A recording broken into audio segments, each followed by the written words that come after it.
Brian and Kenzie in the morning. And Chicago's alternative all day. Q101. Going to play the Offspring in a second, then we'll get to sports. And coming up in sports, the NFL opener last night, Eagles-Cowboys. A player for the Eagles got ejected in 6 seconds into the game. 6 seconds into the game. We'll tell you what he did to get ejected so fast in that game. But first, we go to the audio of the week. This is something we played earlier in the week, but maybe not this early before 7 o'clock. Want to make sure you heard this. Everybody has watched the TikTok videos where someone is talking about a situation that happened. A lot of times you believe it's fake. This one has to be 100% real with the authenticity of her confusion on what she won from a radio station. One time, I was caller number 9 on the radio, and I had just moved into Illinois from Florida, and I never heard of Colorverse before. Colorverse. And so I was caller number 9 on the radio. I answered. They answered. I told them the song. They told me, "You won a free concrete mixer." And I'm like, oh my God! Oh my God. I said, I don't have any concrete. I don't have anything to mix, but I'm going to get something.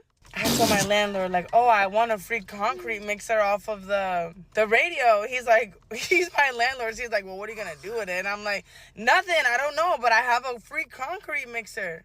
2 days or 3 days after that phone call, I received a coupon in the mail for Colorverse. I had won a free concrete mixer, which is an ice cream that they offer there. You know how it's not even like the name of a. If you know, you know. If you don't know, then you don't know. You're just like me. I thought that I won a concrete mixer. I love how she just really tapped out on describing the concrete mixer at Culver's. I told you it was ice cream. It's ice cream. But if you know, you know. And we know because they're delicious. Because it's ice cream. It's ice cream. Yeah. Fantastic. That she had these visualizations of what she was going to do to a side hustle with a concrete mixer, with a cement mixer, to go on the street and maybe make driveways for thousands of dollars. And instead, she got about a $5 delicious concrete mixer from. Still good, you know. Oh, still good. An amazing prize. Not a retirement plan like one may have been, obviously, but yeah. But a proper concrete mixer, that feels like a steep learning curve. I don't know if I could just, if I got in actuality a concrete mixer, I don't think you would trust me to do your driveway tomorrow. I'll let you give it a shot. Because I guess I don't understand concrete. Because it's wet. Well, because you haven't done it. Why would you understand concrete? Well, I don't know. But some people do. But it starts wet and then it hardens. But I don't know. Is it the sun doing that? Am I doing that? How does the concrete become concrete? It just dries. And also, where do you get concrete? You can buy it at Home Depot. Okay, that makes sense. But that's a powdery. Yeah, but then it's heavy. It's a big bag of powder. It is heavy. I've taken concrete, and the problem is you can't just pour water in it and it works. If you put a little bit too much or a little bit too little water, it doesn't dry. You've got to be exactly right with the mixture of concrete. Well, how do you know how to do that? Well, you got to do some research. Ugh. You got to get those cups out there and read the instructions. Cups? That's what my brother-in-law does. He owns a cement company. Does he really? Yeah. Is he in the mob? Yeah. Italian. Yeah. Oh, it must be nice to be a real man. Imagine knowing how to wake, like somebody's waking up right now. They're like, yeah, my concrete job. I know everything about concrete. Actually, for a concrete job, you wake up even earlier. He gets up about 5 for his concrete job. It's crazy. Well, there's a lot of concrete to pour out there. Yeah. They get after it, man. I was building stuff. There's all kinds of stuff being built. All right, it's Brian and Kenzie on Q101. Brian and Kenzie in the morning. And Chicago's alternative all day. Q101. Brian and Kenzie on Q101. We'll have those tickets for the Chicago Wolves home opener. 4 packs of tickets coming up in Clash with Kenzie. We'll get you on the phones in about 10 minutes to compete for those. Last chance of the week to do that. But first, a text from 773. Hello, great and wise Q101. Could you please give my dog Bronson, the boxer, a shout out for Pet Mayor of Portage Park?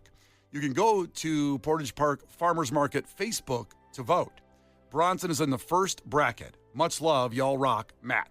It's in a picture of Bronson. He is adorable. Fantastic. Bronson the boxer. So go to that Facebook page and vote. Let's see, what is it again? The Portage Park Farmers Market Facebook page. And Bronson's in the first bracket.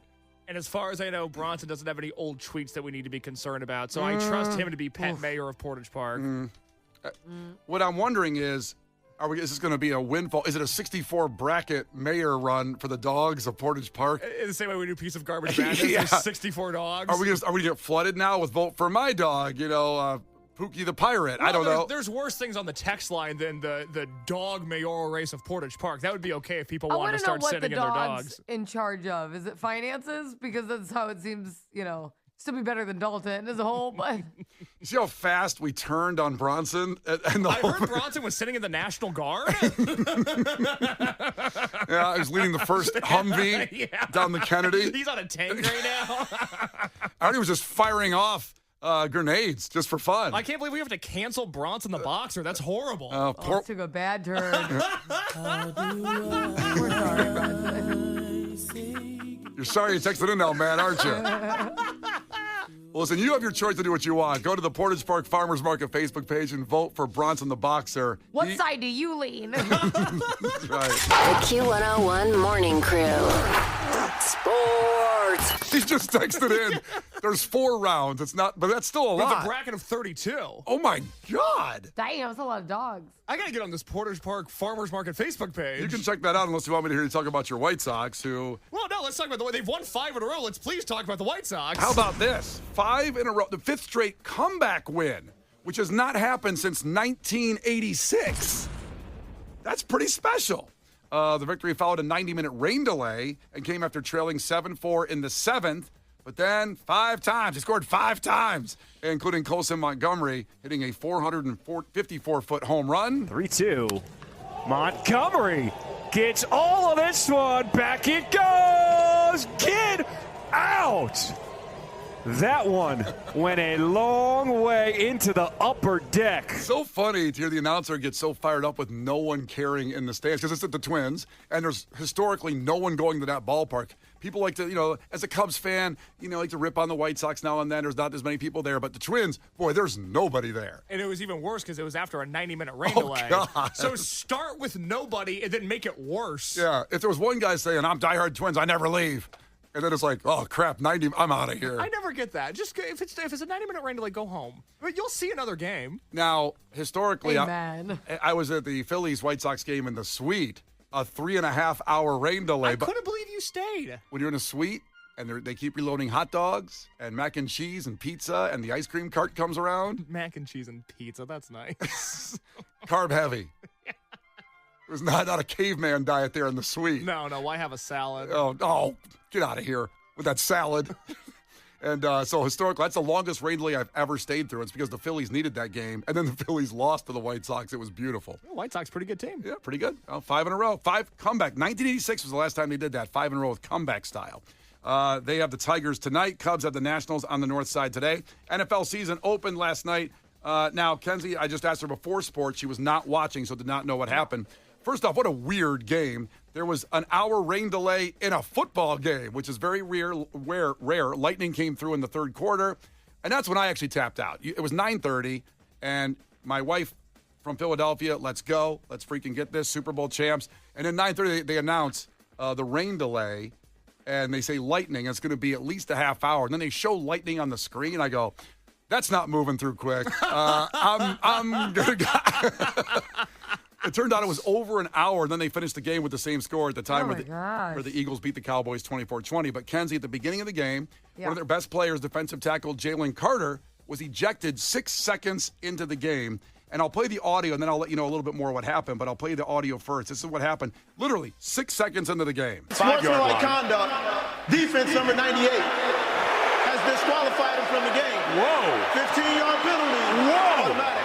First down. So Jalen Carter, the focus and the star for the Eagles on the front line, out for the game before a snap. Here he goes. He walks there in front of Dak Prescott. Did he spit? Did he spit on him? There you go. Jalen Carter out of this game before a snap. What's that face Kenzie's making right now? Is it a Pee Wee Herman face? It's something. Yeah. You spit on him? So there's a confrontation. Eagles and Cowboys, one of the biggest rivalries besides Chicago Packers, besides Bears-Packers. And it's hard to tell what happened, but all of a sudden they started arguing. Dak Prescott, the quarterback of the Cowboys.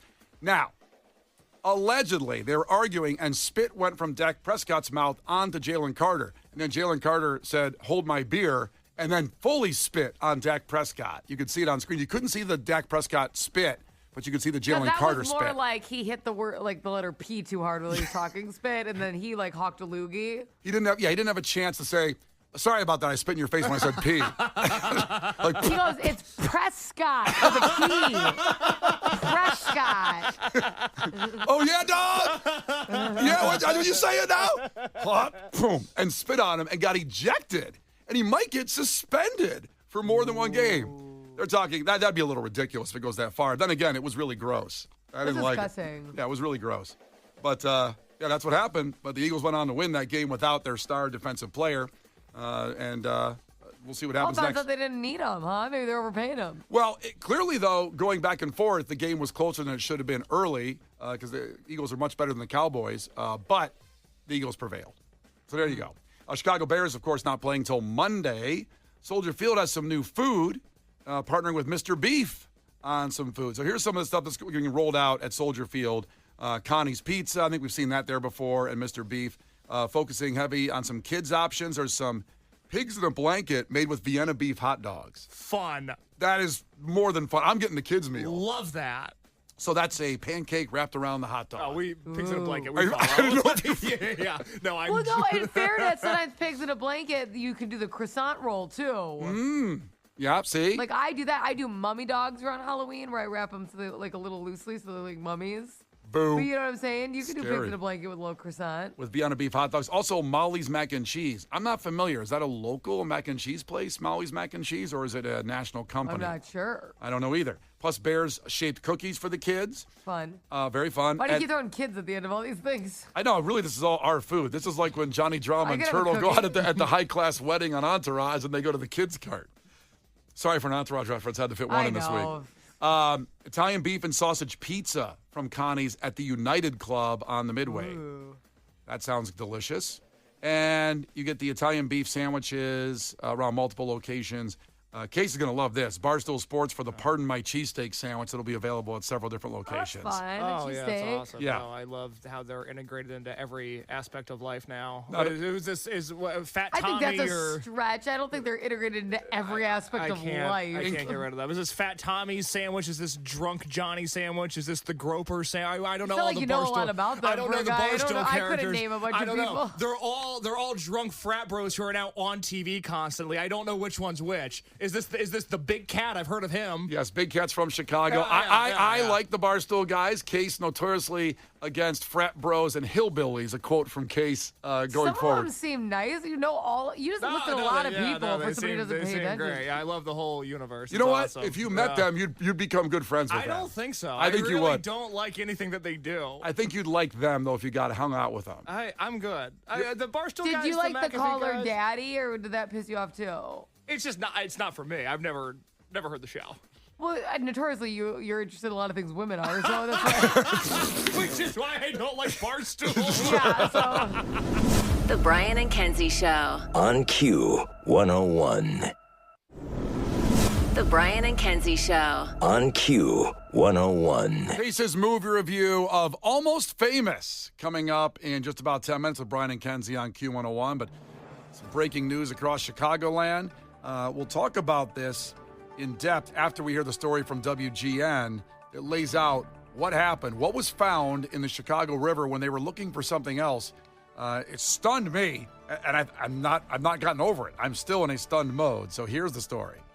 The search for a missing couple from Arlington Heights leads to the discovery of dozens of cars in the Chicago River. Our Winnie George is live along the river with more. Winnie.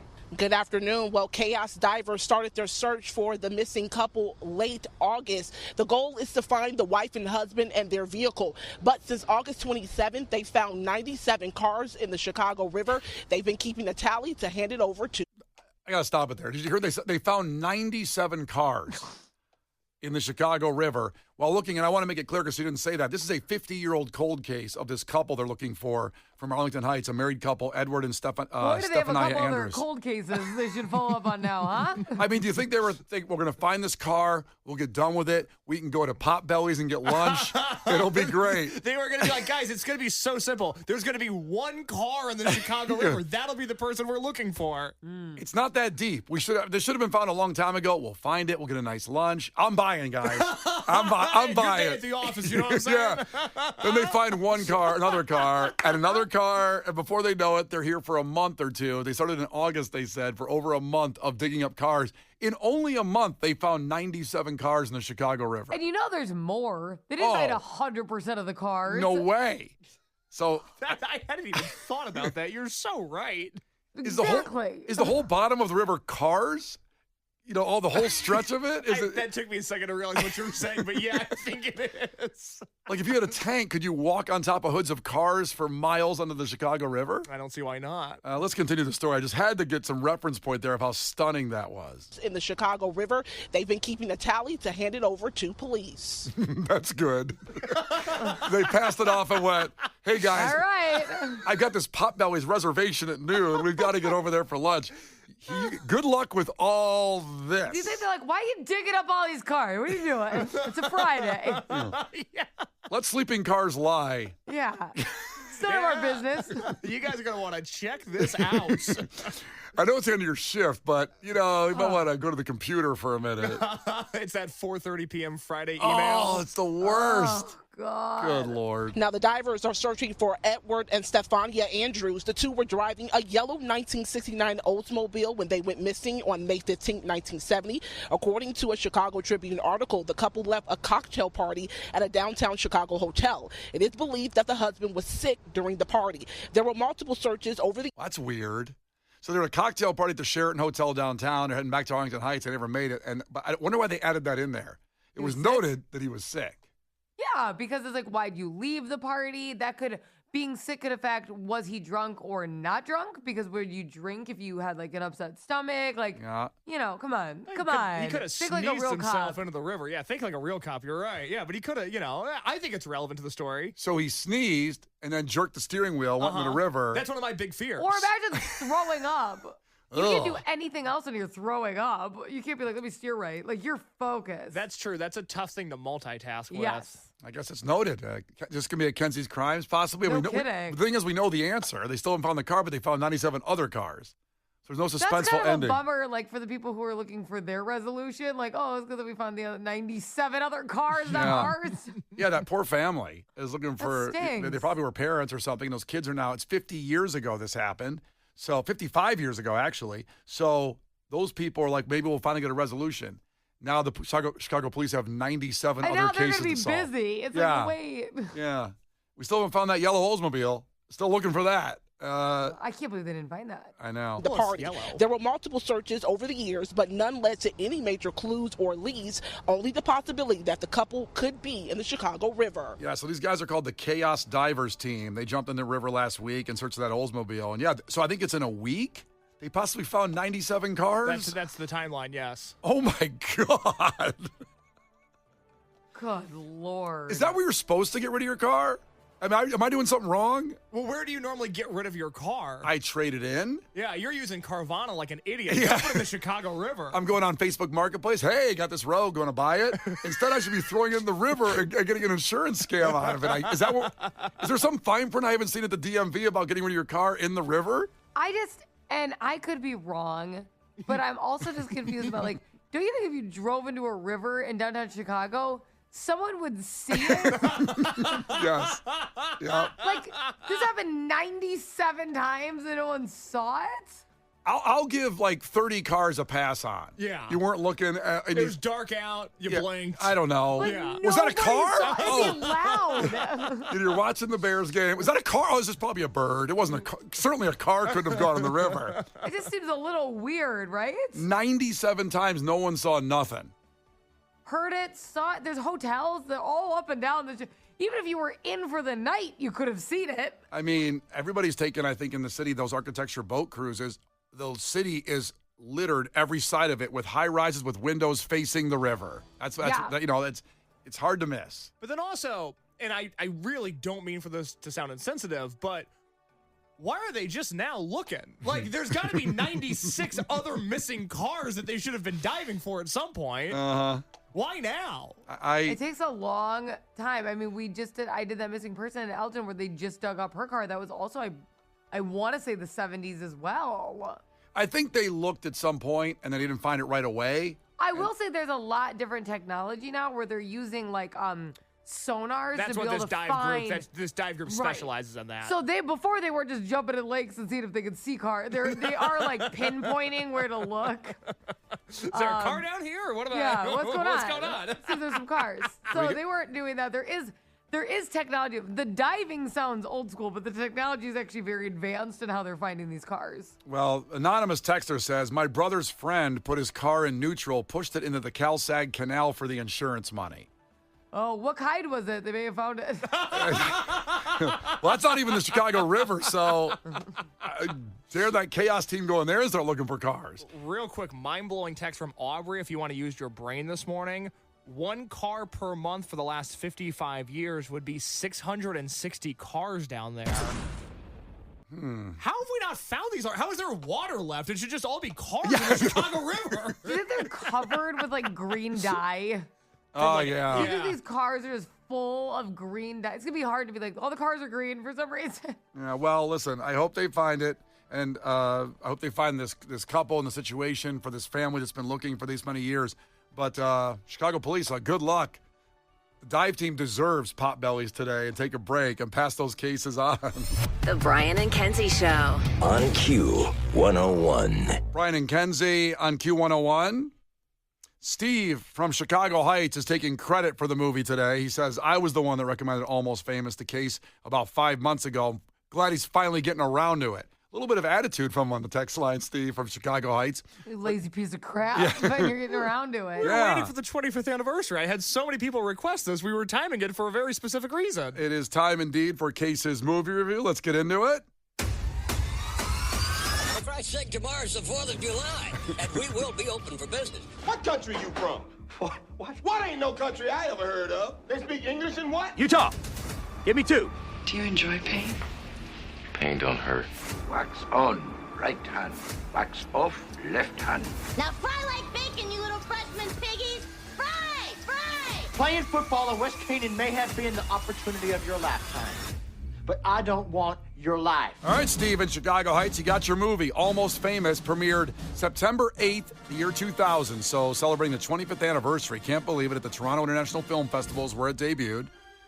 Released theatrically a few weeks later, September 22nd, 2000, with a budget of $60 million. Box office was only $47.4 million. I didn't know this was a flop. It was. At the box office. At the theater. At the theaters. Almost Famous received widespread critical acclaim, though, on Rotten Tomatoes. It holds a 91% approval rating based on 227 reviews with an average rating of 8 out of 10. Cameron Crowe won an Academy Award for Best Original Screenplay. So they got their payback on the box office not doing well, and it did great afterwards. Obviously, I think most of our listeners have seen Almost Famous. By the way, next week, Case reviews another music movie, Spinal Tap, to coincide with the release of Spinal Tap 2 next week. That, I got to get to the theaters for Spinal Tap 2. I just saw a trailer. I was at the movie theater on Monday. I saw a trailer for Spinal Tap 2. It looks really, really funny. And you've never seen the first movie. I have It not. is outstanding. You've just heard the lines that everybody does. But yes, you. From me, which is why we started this whole thing, if you're new to the show, because I was doing all these movie lines in case up to about a year and a half ago, coming up on 2 years, I'd never seen movies except for Boys in the Hood and Norbit, and now we've seen everything, or at least we're getting there. We're getting there. And now we're Almost Famous. So, Case, what did you think? What's your first thoughts and take on Almost Famous? Oh, man. This is one of those movies. I had the same feeling watching this that I had watching Varsity Blues, which I actually think we reviewed a year ago this week. It's one of those movies that made me regret every single decision that I've made in my entire life. I don't know what I've been doing for 26 years. I should be out on tour buses, on planes, having adventures, meeting scantily clad women. I haven't done any of that. I've been inside the entire time. See? I know. I don't know what I've been doing wrong. This movie... You could have saw this movie. You were born in 1 year before it came out. Yeah. If you saw this when you were like 3, your life would have been different. You would have modeled your life. Would have really made an impact on me if I watched it at age 3. Yeah, I think so. Man, it's just this movie was so much fun to watch because I had heard of some of the characters' names, and I knew that it was a movie that a lot of our crew members really liked and respected, but I didn't really know what I was going to get into. I try to go into a lot of these movies blind and not read too much before I watch them, and I was just put in a universe that I so desperately want to be in, even if I don't necessarily enjoy the music of this era. You know, Jethro Tull does suck, and Led Zeppelin does suck, and Aerosmith does suck. Calm down over there on Zeppelin. Relax, that's not true. Wretched music. But I do... What a curmudgeon. I love music. It's just this particular era of music is the worst. The 70s you don't like. Not until Blondie comes around, and then things get better. But anyways, it's an era that I do romanticize quite often. Like, I wish I could be working for Rolling Stone when they really mattered. I wish I could be working for Cream Magazine when they really mattered. And this movie is so rich with all of these memorable characters, from the wide-eyed teen to the hysterical mother to the hearted rock critic to the insecure singer to the overly confident guitar player to the whimsical roadie to Jimmy Fallon, who plays this hotshot manager. Why has Fallon been ruining The Tonight Show for 10 years? He's a great actor. He should do more stuff like this. Wow, good take. Oh, my God.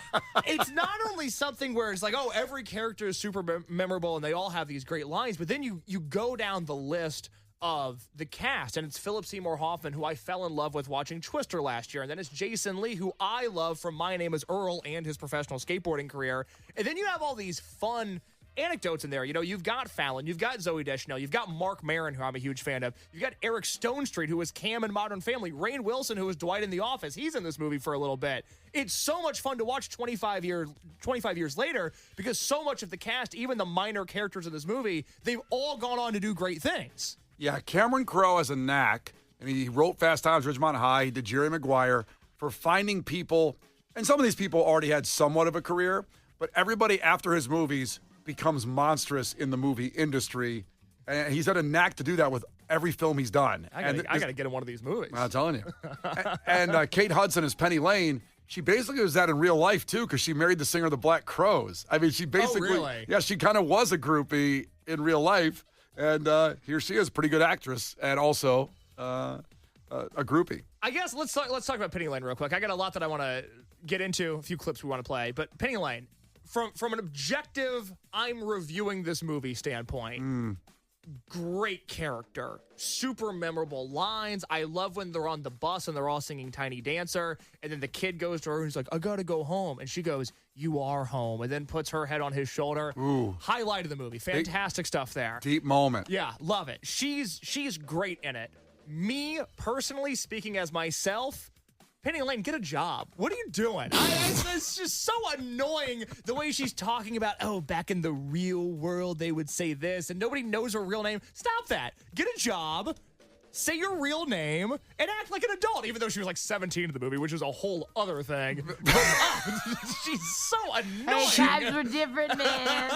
She may even be younger than that when he goes, how old are you really? Remember they did a little scene in there? How old are you really? And I think she says 15, which is very problematic. On 18. You know? It's definitely younger. Which, again, like, you know, Kenzie, you joke about that, but it's like, I don't want to pick apart the whole age of consent thing in this movie, because that's just how it was, and it's not good, but that's just how it was. And again, it's the era. I mean, it's not like it was, lies. I mean, it's kind of what was going on back then in the 70s. So it's not like you're condoning it, but it's like, well, if we're making a movie about that time, this is what was going on. Up until 10 years ago, bands were almost exclusively sleeping with women underage. Really, some of these Warped Tour books, not great. It was like their favorite thing. It was like their hobby. They couldn't stop. I'm sure they're all following the rules now. Oh, yeah. And the thing is, I think there's a lot of our listeners that relate to loving a band and following them on tour. Whether you relate exactly to Kate Hudson as Penny Lane, sleeping with everybody and all that, but literally, I know a lot of people, including my wife, used to follow bands what she was really into and go to other cities to see them. No, she didn't do any other stuff. She was not Penny Lane. Wait, who did she follow? Like, she went back in the Dave Matthews Band days. She went to other, don't roll your eyes at that. Talk about get a job. Oh, good Lord. Coming from someone who notoriously hates fun, this is a fun thing to do. Is follow a band around to another city, and did that. A lot of people did that. I think listeners, all the stories, I followed them around when you didn't need to have a job when you were 15 to 20. Well, whatever. 14 to 17. I don't want to go lower than 15.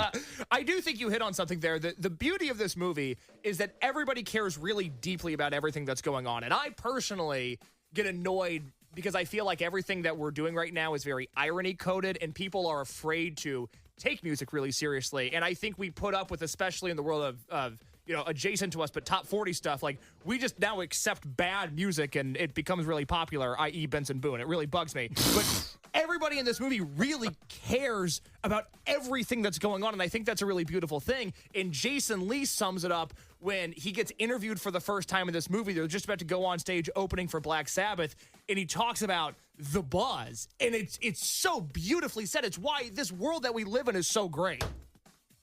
Some people have a hard time explaining rock and roll. Really explain rock and roll. Maybe Pete Townsend, but that's okay. Rock and roll is a lifestyle and a way of thinking. And it's not about money and popularity, although some money would be nice. But it's a voice that says, here I am, and f*** you if you can't understand me. And one of these people is gonna save the world. And that means that rock and roll can save the world, all of us together. And the chicks are great. But what it all comes down to is that thing. The indefinable thing when people catch something from your music. What I'm talking about is... Wait, what am I talking about? The buzz. The buzz. And the chicks, the whatever, is an offshoot of the buzz. The buzz that we just came out of Q101's Holy Week. The whole week was about the buzz. That's the greatest thing I've ever heard. It's about the chicks and the buzz and the music. Yes, the buzz. He's so confused in what he's trying to say. The clip we have here is when William Miller, the character in the movie, who's the teenage Rolling Stone reporter, he calls Philip Seymour Hoffman in the middle of the night and he's looking for advice. And Philip Seymour Hoffman throughout the entire movie is reminding him, you're not supposed to be friends with the band. You're there to be a reporter. You're there to tell the real story. And he says something at the end of this clip that I just thought was one of the most beautiful lines I've ever heard in a movie. We are uncool.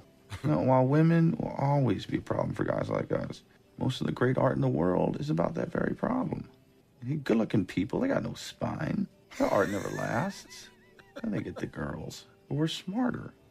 Yeah, I can really see that now. Yeah, because great art is about guilt and longing and, love disguised as sex and sex disguised as love. Hey, let's face it. You got a big head start. I'm glad you were home. I'm always home. I'm uncool. You're doing great. The only true currency in this bankrupt world is what you share with someone else when you're uncool. Think about that. The only true currency in this bankrupt world is what you share with someone else when you're uncool. That's the most beautiful thing I've ever heard. Because all I want to do is have somebody that cares about me enough to when I hear a song that I like, I can tell them a little factoid, and they go, oh, that's interesting. And then we move on because I'm uncool, because I have factoids. I love it. I love to give a little fun fact. See how cool movies are? You didn't even know this line existed. I know. And it really profoundly hit me, that line. The only true currency in this bankrupt world is what you share with someone else when you're uncool. See, I take away from that scene is it's like, I'm always home. I'm uncool. Well, that's the life I've been living. Table for one? One key. All right, so let's land the plane on this. Sounds like you loved Almost Famous. It's a movie that I loved when I watched it for the first time yesterday. I imagine I'm going to watch it again this weekend, and if not this weekend, then next weekend. And I think it's just going to become one of those movies that is currently in rotation in my house. I thought the characters were great. I thought the dialogue was great. I thought the story was great. The soundtrack, even if it's music that is not particularly for me, I thought the soundtrack worked with the movie so well. And I can even say we didn't even get to I Am a Golden God. Didn't get to I Am a Golden God. Didn't get to the botched T-shirt scene, which is what I'm going to rate this movie out of, which is botched T-shirts. And we didn't get to one of the most emotional scenes for me in a movie is when they're on the bus after the I Am the Golden God scene, and they're all angry at each other. And then they start singing the Elton John Tiny Dancer. Hold me closer, and they all bond together. Dancer. Yeah. I don't have the audio from that scene because it's just them singing Tiny Dancer, but you're right. It's a really beautiful scene. It'd just be that. Who was it that thought it was Hold Me Closer, Tony Danza? Was that from Friends? It's from Michael Scott. All right, The Office. so you're rating this in what now? The T-shirts? And botched T-shirts. Which, by the way, maybe we have to. I know we're running a little bit higher. In that scene, and Kenzie, I don't know if you remember in the movie, they get the concert shirts. They're so excited about their first shirts, and the singer, Jason Lee, is pissed off. Because the shirt comes out and goes, what's wrong with this shirt? And because he's not even in the shirt in the background. And the guitar player played by Billy Crudup goes, you're going to make a thing out of this, aren't we? He sits back going, okay, we're going to have to argue about this for about 3 hours. No, it's always been your band. It's, I'm the singer. I connect. You're supposed to be the mysterious guitar man. Yeah. I look at the one guy not having a good time, and I make that guy happy in the crowd. It's that oh my God, that scene is so good. And then he looks at the kid, he's like, and you can print that. you can print that. Jason Lee should have won an Oscar for Best Supporting Actor in this movie. He's unreal. All the things he's been in, he doesn't get enough credit for this movie. I'm with you. And for My Name is Earl, which is an all-timer. So anyways, you keep saying My Name is Earl, and people are texting in every other movie. Obviously, the Jay and Silent Bob stuff he's done and everything. I did Mallrats last year, but I know him from My Name is Earl. Which is a phenomenal show. It's great. All right, here we go. In the T-shirts you're doing, the botched T-shirts? Botched T-shirts, Almost Famous. I feel very, very comfortable giving this movie 8 botched T-shirts out of 10. Wow. I thought you were going to get to 8 on this one. If you haven't seen it, you got to carve time out of your Friday night. Watch this movie. Watch it with the family. It's relatively kid-friendly. Maybe PG-13. It's a PG-13 movie. There's a drug overdose scene in the bathtub. There's a drug overdose scene in every movie. Spoiler alert, Brian. Oh, sorry, Kenzie. Sorry. It's Brian and Kenzie on Q101. Next week, Spinal Tap, in honor of Spinal Tap 2, coming in the theaters next week. Case's movie review every Friday at 8 with Brian and Kenzie on Q101. Brian and Kenzie in the morning. And Chicago's alternative all day. Q101.